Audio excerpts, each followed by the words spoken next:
Mark Rogers TV on college football. The stakes keep getting higher. We're at week 8, and we set you up on the betting lines with Peter Loshak of Sportsbook Review. Peter, thanks so much for joining us as always. Let's dive in on Thursday night. We've got a UCLA team that is giving up tons of points. They are leaking on defense. 3 of their best defensive players out for the season.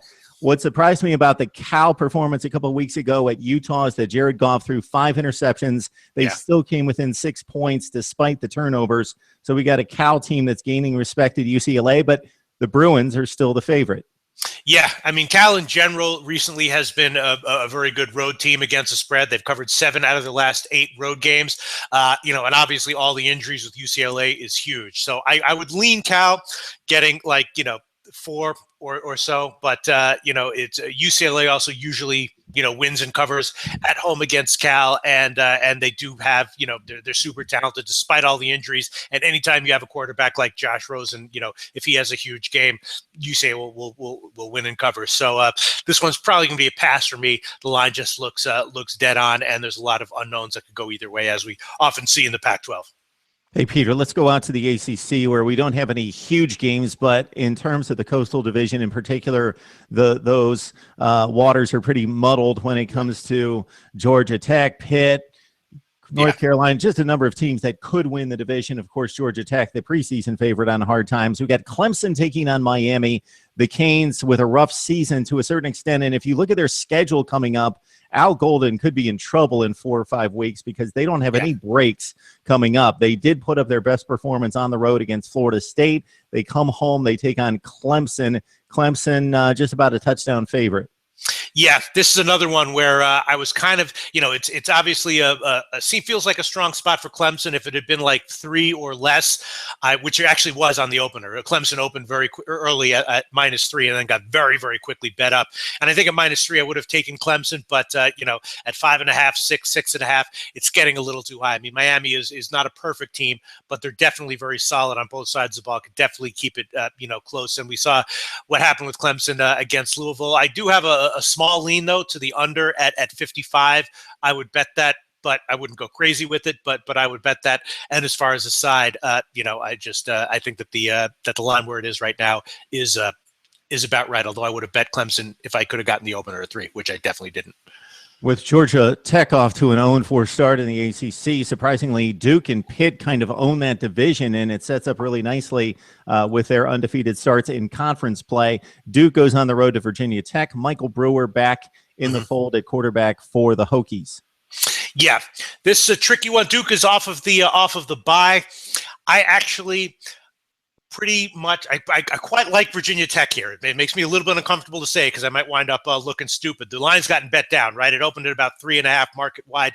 Now it's all the way down to 2. That's totally understandable. Duke is obviously great this year. Their defense has been awesome. Their defense statistically is great. They actually haven't though played top level competition yet, top offenses, and offensively, that quarterback Thomas Sirk has notably worse numbers against Power 5 defenses than against non-Power 5 defenses. So even though Duke has obviously been excellent this year, it's obviously an up year for them, even though they've been excellent and even though their defense has phenomenal numbers and they're off a bye. My pick is Georgia Tech is Virginia Tech at -2, and I did bet that one. Could lose, but I like it.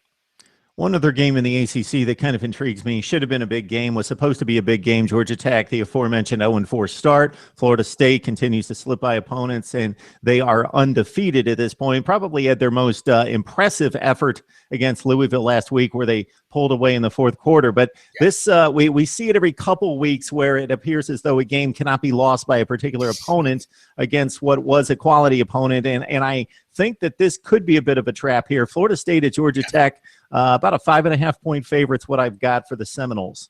Yeah, this is a dangerous spot for Florida State, as you said. And actually, traditionally, historically, Georgia Tech has been great against the spread. They're actually 8-1 against the spread against Florida State, including the last 4 since going back to, I think, like 2009 or something like that. And of course, last year in the ACC championship games, very high scoring. And Florida State, doesn't really spend that much time preparing for the option offense. I agree with you. This is a tough spot as bad. I mean, Georgia Tech is obviously, a frustrated, pissed off team. They're also a team with legitimate issues, though. So, they're not one of these pissed off teams that's guaranteed to have a big bounce back. But I'd take a shot with the spread. I would take Georgia Tech. And I think the over, as we saw with the ACC championship game last year, might also be a good play. Even against Pitt, Georgia Tech had a relatively high scoring game, and it went over, and we're seeing 57 here. I have a feeling that Georgia Tech's, offense is going to be productive here, and their defense is clearly vulnerable. Golson's playing great for Florida State at quarterback. So I like the over here at 57, even though it's a little bit of a high total. One game that catches my eye in the Big 12 is Oklahoma hosting Texas Tech. The Sooners kind of emerged early, win the road game against Tennessee. Looked like they might be the Big 12 challenger to Baylor and TCU's hold on that conference, but then they lay the egg against Texas. Then they immediately bounce back and completely annihilate Kansas State that obviously was worn out from playing all those close games. Texas Tech at OU. It's Texas Tech obviously scoring tons of points, giving up tons of points. Yeah, this one opened at about 15, and it got bet down. Now it's actually at 14. And of course, Oklahoma's quarterback Mayfield used to play for Texas Tech. It's a big, drama with this game. He's downplaying it. He's saying that it's just another game for him, which is obviously not really true. And a lot of times with quality teams, when they have a bad loss, as Oklahoma had against Texas, they bounce back the next week. But it's not just a 1 week thing. A lot of times they bounce back for a few weeks in a row. And Texas Tech also, I can understand why the line moved, because Texas Tech usually plays Oklahoma pretty close. I think last year they lost by only 12 points. This year I think is a little bit different. I think there is big motivation because of Mayfield, also because of the Texas loss. There's still people saying that the Kansas State blowout doesn't make up for the loss to Texas, and with Mayfield and with all the injuries that Texas Tech is dealing with, and with Oklahoma's high-powered offense. I actually like Oklahoma here at minus 14 quite a bit. Hey, Peter, as we move to the SEC, Alabama seems to be once again, after the Ole Miss loss, separating itself from the rest of the conference, maybe along with LSU, and that is setting itself up as the game of the year in the SEC. They got old rival Tennessee coming to town. The Vols off to a 3-3 start. I'm not surprised by it. They've lost very close games. Yeah. Bama a little bit more than a touchdown favorite. Yeah. Or 2 touchdowns, right? It's minus 14. Or 2 touchdowns. I'm sorry. Yep. Yeah.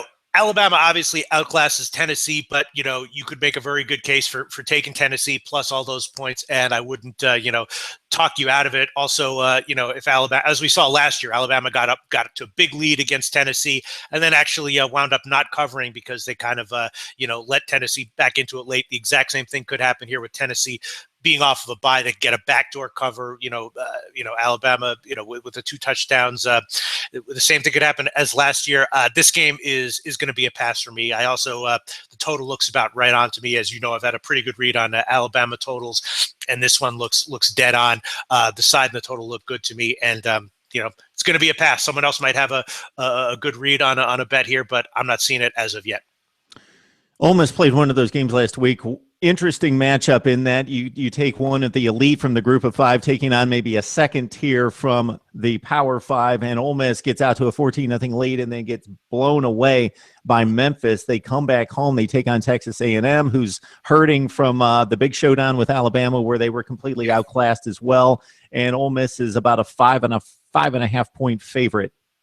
Yeah, this actually, I think, as of right now, unless I'm like completely stupid or we're not seeing something, is one of my favorite plays of the week. I mean, you have to look at their losses and say which of the losses last week was worse and which was more fundamental. And to me, that's clearly Ole Miss. I mean, Texas A&M, as much as they did get blown out, they had 3 pick sixes. If you have 3 pick sixes against Alabama, you're not going to win and you're not going to cover. But they did actually, play, aside from giving up, not being able to stop the run.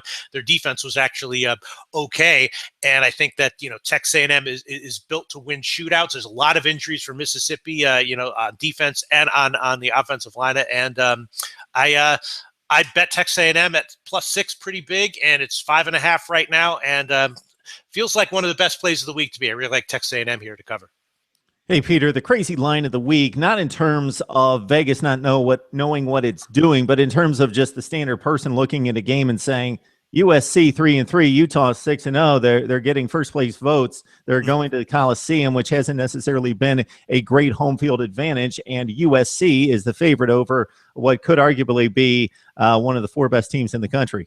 Right. Well, this line tells you something, right? I mean, the odds makers, it's not news to them that Utah is playing as well as they are, that they're ranked. They know that there's reason USC is this big of a favorite. And, against Notre Dame, they were actually, they were ahead by a touchdown heading into the fourth quarter. And then they, the wheels came off and they didn't cover.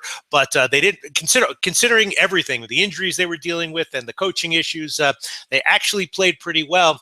Utah obviously is a great program. And they've recently been a great bet on the road. They're 8-1 against the spread over their last 9 games. But we know that that USC has done well for interim coaches in recent years. I'm actually liking USC here. I bet it at -3.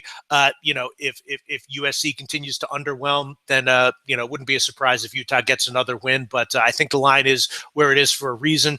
And again, I'm making a call here that might make me look very, very stupid next week. But I'm liking USC at -3. What can I say? That's part of the game. That's part of the game. That's my call. Put your neck on the line. I'm putting it out there, all right? Chop it off. If One more for you, Peter. As we see in the Pac-12, this Stanford team, even in its elite years under Harbaugh and Shaw, usually wins those fundamental games in which it just does enough. Wins by a touchdown, wins by 10 points. They found another gear in the point column, and then also when you see it on the field with Christian McCaffrey, it's just a more dynamic offense, and they are just rolling. They are very impressive, hosting Washington this week. Yeah. Stanford has 5 straight covers after that week 1 loss, and it's not a fluke. And I actually don't believe there's a line out for this one, and that's because of Browning, the Washington quarterback, who's got a bum shoulder. Even with a healthy Browning, Washington's offense was still a little bit questionable. Obviously, Coach Peterson was getting everything he could out of this roster, which is not a surprise. He's an awesome coach. But I think that in this spot, they're a little bit outclassed, and we'll see what the situation at quarterback is for Washington and what the line is when it comes out and where it closes. But for me, this is either going to be a bet on Stanford or a pass. Stanford is this is not a situation where I think that Stanford's going to be vulnerable as a big favorite. I'm not. Well, I don't know what the line is, so I'm not going to make a call in this game. But I certainly wouldn't bet Washington here.